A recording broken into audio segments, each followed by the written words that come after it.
Welcome to the Unstoppable Recording Machine Podcast, brought to you by Kush Audio, a premium manufacturer of top quality audio hardware and plugins. The high end just got higher. Visit thehouseofkush.com for more information. And now your hosts, Joey Surges, Joel Wanasek, and Eyal Levi. Hey guys, Eyal Levi here. This is the first installment of my little experiment called Dear Eyal, and it's inspired by our buddy Jordan Valeriot, because he has the Ask JV podcast, which myself and my partner Joey Sturgis were on, and I gotta say I had a really great time doing it, and thank you for having me on, Jordan. And I just realized that I could just go on and on and on and on and on and answer your questions. And why not? Why not add another URM podcast episode type where I answer your questions? You guys certainly have a lot of them. I asked for questions 30 minutes ago, and you guys already gave me over 50. So I would say that you guys definitely have lots of questions to ask. They're still coming in. If you want to submit questions for this, just send an email to eyal@urm.academy. You spell that EYAL at urm.academy, and just put Dear Eyal in the subject line. And if I like your question and I feel like I can rant on it for a little bit, I'm going to ask it. And if you guys hate this show, hate this type of episode, be sure to tell me and I'll never do it again. But that said, let's get into it. First question is by Shane House. I'm going to read this. I'm going to do my best. Hey, Eyal, how do you go about overcoming self-doubt with your personal work? I know this has to be something everyone goes through. I've been writing, recording, and mixing for years now, but I can't bring myself to release anything that I'm not 100% happy with. I know the stuff I work on isn't bad, but I always compare it to A-list productions. I know I'll never achieve the goal I'm looking for by hoarding audio and working on it all the time, but I also don't want to put something out if I know I can still do better. Thank you for your time, Shane House. Well, Shane, I think that problem is something that all audio people or creative people or just human people get when they enter themselves into a situation where they might get judged for something. Well, why do you think that public speaking is rated as one of the top fears that a human being encounters? Is because people don't like to be judged. They don't like people's eyes and ears on them. It scares the crap out of them. And I would be lying if I said that I was entirely comfortable with it too. I've gotten more comfortable with it, but it's taken years. One thing that I noticed that I always had a problem with when I was submitting mixes was with actually just pulling the trigger on bouncing it and sending it. I would end up procrastinating and doing whatever I possibly could to just not send it in. And that never did anything good for me, because there comes a point where you're not really improving what you're working on. You're just making lateral moves. You know, you might tweak this hi-hat a little bit, you might tweak that, you might keep thinking you can do better, but really, how much better are you making it once you get it past that point? You're just nitpicking, and in reality, you're just treading water, basically. You just got to get comfortable with the concept of fuck it. Just fuck it. Like, that's literally the best thing you can do, is just fuck it. That's what I do. At this point, it's like, look, if they're not going to like it, what's the worst that can happen? That's what I started asking myself. What's the worst that can happen? Are they going to kill me? No. Are they going to burn down my house? No.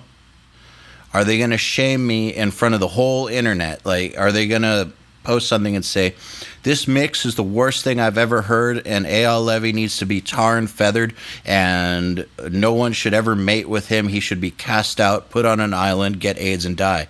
Like, no, of course not. What will happen, worst case scenario, is that they'll write back and tell me that they're not finishing the album with me. I mean, and that hasn't happened. But what if that happened? How bad would it really be? So, it's not that bad, right? So one thing I started doing was I would envision what's the worst that can possibly happen. And when you start thinking about what's the worst that can possibly happen, you realize it's really not that bad. And once you start thinking about what's the worst that can happen, then you also start thinking, how can I make this situation better, or how can I make it worse? And one of the ways that you can make it worse is by pissing off the client by taking too long to send them their damn mixes. So send it to them. Once it sounds like a song, just print that shit and send it. And look, if they don't like it, you're going to hear about it. And that is an opportunity. Don't look at it as a bad thing. It's an opportunity to fix it and make them happy. Now, this is all easier said than done because we're dealing with emotional things, and I just gave you a rational solution to an emotional problem. But you just got to do it. Now, since you submitted questions right now to this, that means that you're a subscriber to Nail the Mix, which means that every single month you get something, you get a song from us to mix and enter into a mix competition with. That means that you have a deadline for submission. And there is no reason on earth for you not to submit your song for that deadline. Why would you not do that? And I know that there's lots of you guys who don't do that. So my question is, why are you not doing that? Like, what are you afraid of? First of all, we strip your name from the entry, and it's totally randomized. So you're just a number. So even if your mix is garbage, is anyone going to know that your mix is number 183? No. So then what difference does it make? Make it a mental exercise, like a ball builder, because that's what you need. Have you seen Glenn Ross, where he shows his brass balls?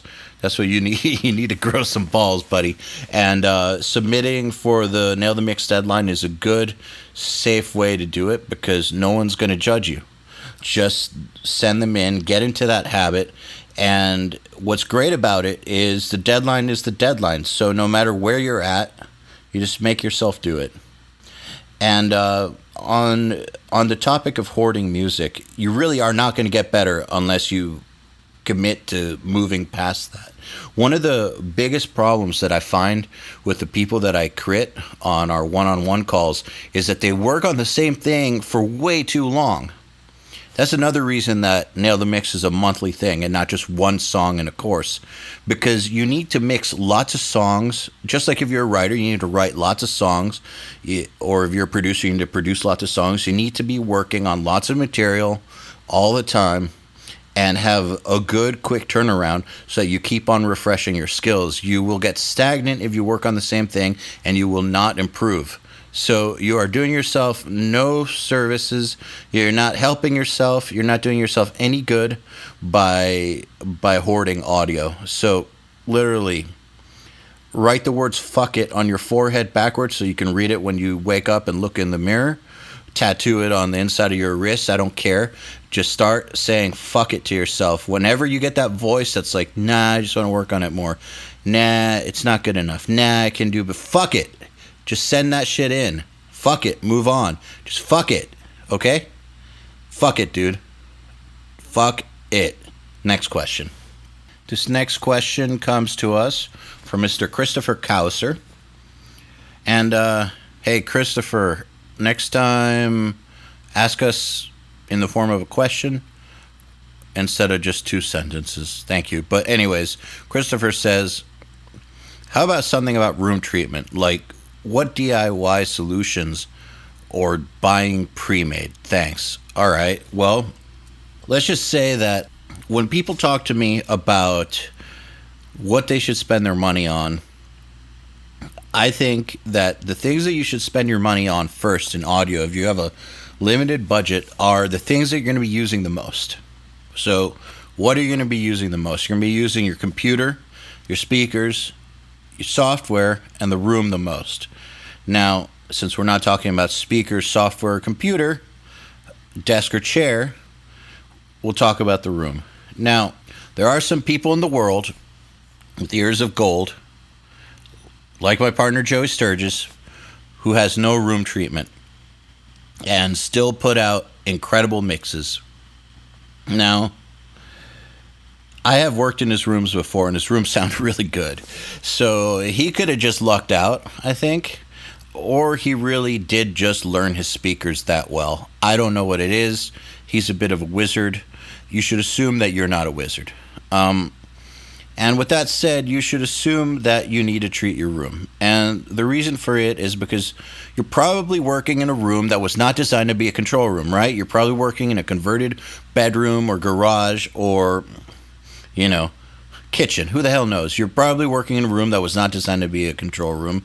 And you probably have all kinds of weird reflections going on and nodes, and your low end is out of control or totally gone, and you don't know right from left, and your life sucks and you want to die because you can't hear what's actually coming out of your speakers. You're hearing your speakers activating your room and all kinds of weird nonsense, and then your mixes don't translate, and you don't get laid or get rich, and life, like I said, just sucks. So you want to deal with treatment. Now, you got to ask yourself a very important question, which is, can you build it? Yes or no? Are you good at building? I am not. I suck at building. And the problem with trying to get good at building when you're dealing with acoustic paneling is that you're dealing with horrible substances like 703, insulation. Have you ever gotten that shit on your skin? It burns and it itches. Like, you do not want to mess up with that stuff. Trust me on this. I have seen somebody covered in insulation and their day was ruined. So many showers, so many rashes and itches. Like, you don't want this in your life if you don't know what you're doing. So if you don't know what you're doing, you want to go to a company like GIK, for instance. I like GIK. I am not affiliated with them in any way, shape, or form. I have bought a lot of acoustic paneling from them. They're very reasonably priced, high-quality stuff. They get it done quickly, and what can I say? I'm not going to build it myself, so I'm going to go with them. I'm no acoustician. This is the type of topic where you need somebody a lot smarter than me to tell you how to actually do it properly. But there's a few basics that everybody who's recording and putting together a room should know, which is that you want to get all the reflection points, especially your primary reflection points. You want to trap the corners and the back wall somewhat to get rid of low-end buildup. Corners are nasty for that. And you might want to get a cloud on the ceiling if your ceiling's not too high. This will make your room sound as though it has a taller ceiling, which is good. You're going to hear less reflections off of the ceiling, messing up what you're listening to. And another good rule of thumb is that the thicker your panels go, the lower on the frequency spectrum they will do a good job of trapping. So if you put up 2-inch panels, good luck capturing any low end. In reality, to really capture low end, you need some fucking thickness in there. So if you're going to build yourself, I would recommend putting minimum of 10 inches in the corner.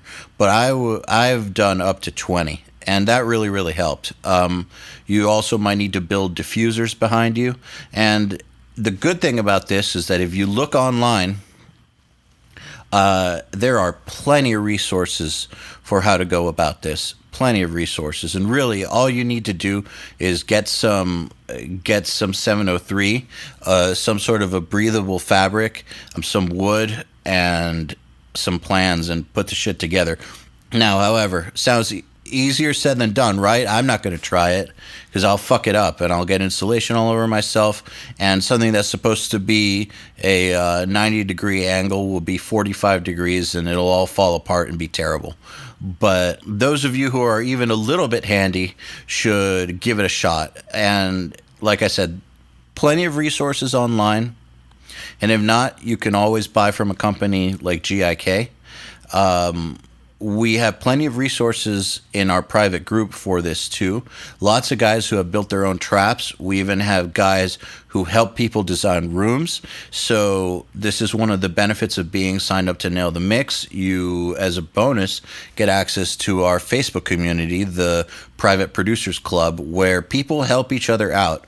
And yes, lots of guys will show you how they built them. We'll give you step-by-steps. We'll show you how to calibrate your room. All kinds of stuff. You should get in the community and just ask.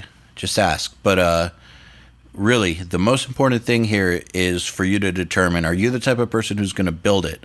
And if you're not the type of person who's going to build it, how much can you afford to spend? And lastly, I'm going to say try to avoid foam. Now, some of you might be like, but you have foam in your control room. Yes, I have foam in my control room. And okay, I want to address that real quick. So, as some of you may know, I am at a studio called The Audio Compound with my studio partner, Andrew Wade and Jeremy McKinnon. And when Andrew was designing the rooms, he came up with this idea for the walls where there's multiple layers of acoustic treatment. And the outer layer is the foam, because foam is actually really good for deadening reflections. It just does a really shitty job with lower mids and low end.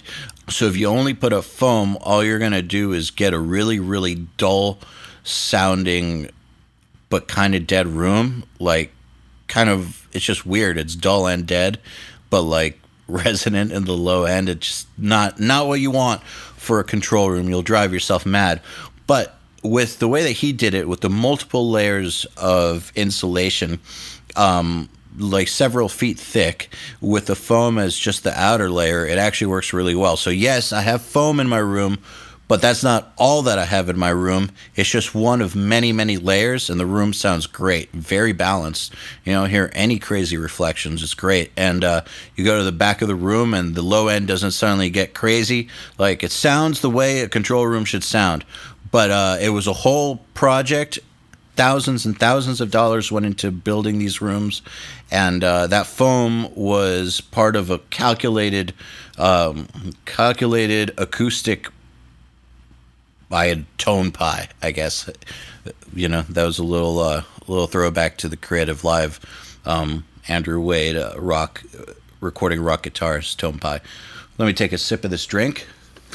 Anyways, what I was saying was try to avoid foam.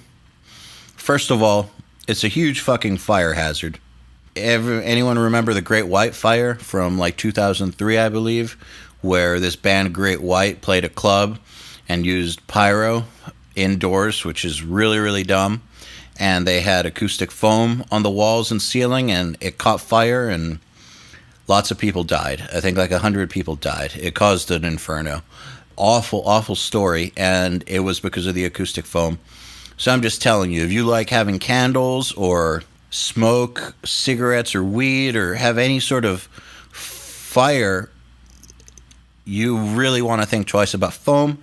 And second of all, it sounds like shit, especially if you don't have the multi-foot thick layer of awesome that Andrew Wade designed for your studio. If you don't have that, just stay away from foam. Plus, it is fucking overpriced. Normally, guys who are buying foam are guys who don't know much and who might be budget challenged. Somehow they get tricked into buying foam. I never have understood why that is, when they could easily buy the GIK panels for the same price or less, or just build it themselves. But I mean, that's why you guys are asking questions, because you don't want to make these kinds of mistakes. So I hope that helps. Good luck. On to the next question. Here's a question by Jack Hartley. Yo, Eyal. I'm a huge fan of the Audio Hammer sound. You were involved in some amazing heavy-hitting releases during your time there. Could you go into detail about how you landed a spot at Audio Hammer, what it was like to work at that level, and what were some of your most memorable experiences? Cheers. Sure, Jack. I would be happy to do that. So, my experience with Audio Hammer started long before I got the job there. And I want all of you guys listening to take this as a tale of how to properly network, because this is a great example. If you listen to some of the other podcasts, we talk about how networking is something that needs to be a natural extension of your personality, not something you do in a fake way. It's you're supposed to build real relationships when you do it, and you're not supposed to approach these relationships with an outcome based sort of thinking. You just are trying to build value based relationships where you're cool to hang out with, and if you can help people with their problems, you help them with their problems. It's not, I'm going to make friends with this guy so I can get this job. People can usually see through that. And with that said, I was introduced to Jason Sukoff in 2005 when James Malone from Arsis was at my house recording. And we had an inner joke going on, which I almost don't really remember. But he had this friend named Jason Sukoff, and he had the same inner joke with Jason Sukoff. So he one day just called him on the phone, or maybe on Skype or something like that, and we talked about this joke, and we became friends. Like that afternoon, he emailed me all his samples. I sent him all of mine, and we just became friends. And this was before I was signed or anything, okay? So, like, it's not like he was looking for a future client, and he wasn't that famous yet anyways either. So it's not like I was looking for a future gig. It was just someone cool, all right? And then my band got signed, and we did not work with Jason. We worked with James Murphy and Colin Richardson and did our own thing. And one thing, though, was that I did go to Florida a lot to hang out with him because we were becoming friends. And I do remember that when Doth was touring, if the bands that we were touring with were wondering if they should go to him or not, we would always say, go to Jason, and I would vouch for him. Then eventually, my band had to record the next album, The Concealers, and we went to Jason Sukoff and Mark Lewis, because they were our friends, and also because they were awesome at what they did. So you see, this was over the course of 3 years now, right? I say it in about 3 minutes, but it really was 3 years. So I had already sent them bands, we had already been friends, and I brought them tens of thousands of dollars with my own band. We made a great record together, and even after that, I kept on sending them bands. I got them a manager, and I took another project down there. And so this went on for years. In about 2010, the other guitar player in my band told me he was leaving because he got a gig with another band, a bigger band. And I was freaked out because Doth had just worked our asses off on a record, and here he was about to leave. And I got into WTF mode. What am I going to do about my future? Like, this guy is an untouchable guitar player. He's kind of not very replaceable. He's got his own style. No one's as good as him. What the fuck am I going to do? And I called Jason, and he was like, well, why don't you just come to Florida? Be my engineer. If you buy a drum room, you can be part owner of Audio Hammer, and you could be my engineer. I went and I talked to my dad about it for 10 minutes, just because I trust his advice, and I just wanted to bounce it off someone else who's smart and made a career in music. And I called Jason back in 10 minutes, and I said, let's do this. And that's how I got the job at Audio Hammer. Now, mind you, this was 5 years of work. This was 2010. I met him in 2005, okay? 5 years. And in those 5 years, I had been a client of his twice, brought him bands, and brought him a manager, and just been a good friend, okay? Like, when he got dumped, I flew down there and consoled him. Like, we were friends. And so you put all that stuff together, and the fact that I was able to buy the drum room, and opportunity plus preparation, right? And a little bit of luck. So that's how it happened.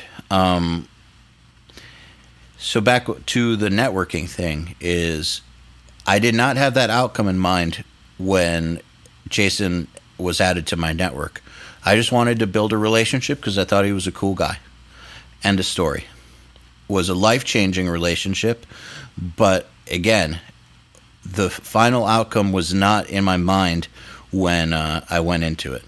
So now about the most memorable things I did there. Well, of course, the very first project that we did was hugely memorable, and it was Trivium. Now, I didn't even work on Trivium.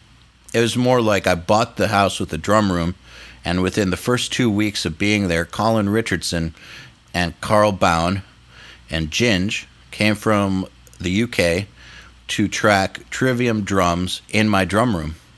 And they spent 3 weeks. I think they spent 5 days just getting a kick sound. And the drums sounded incredible.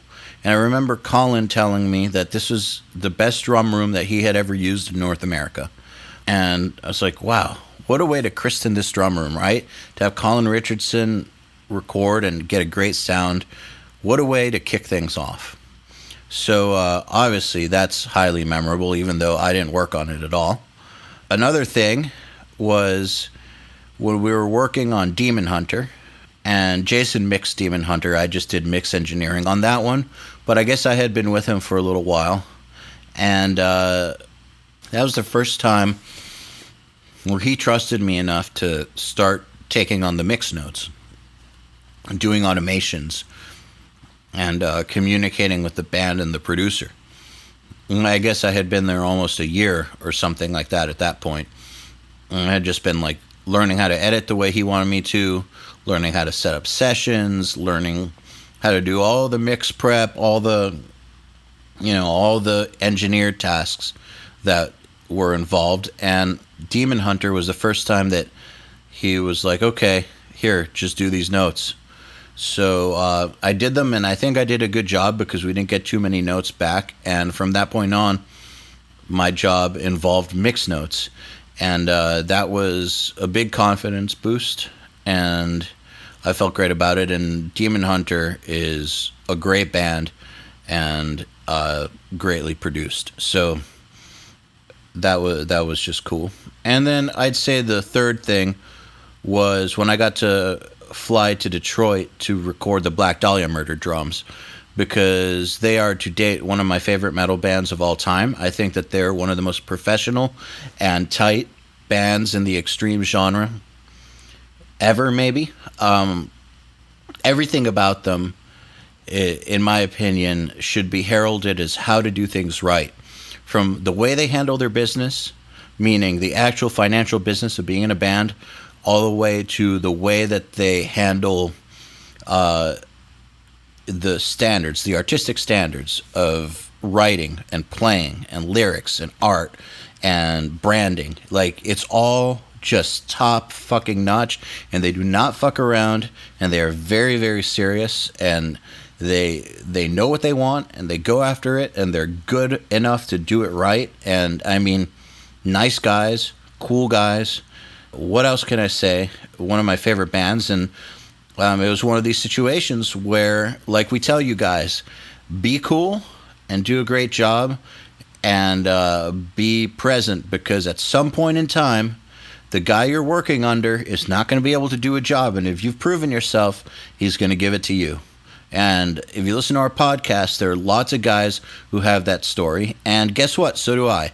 Mark Lewis had to do Devil Driver.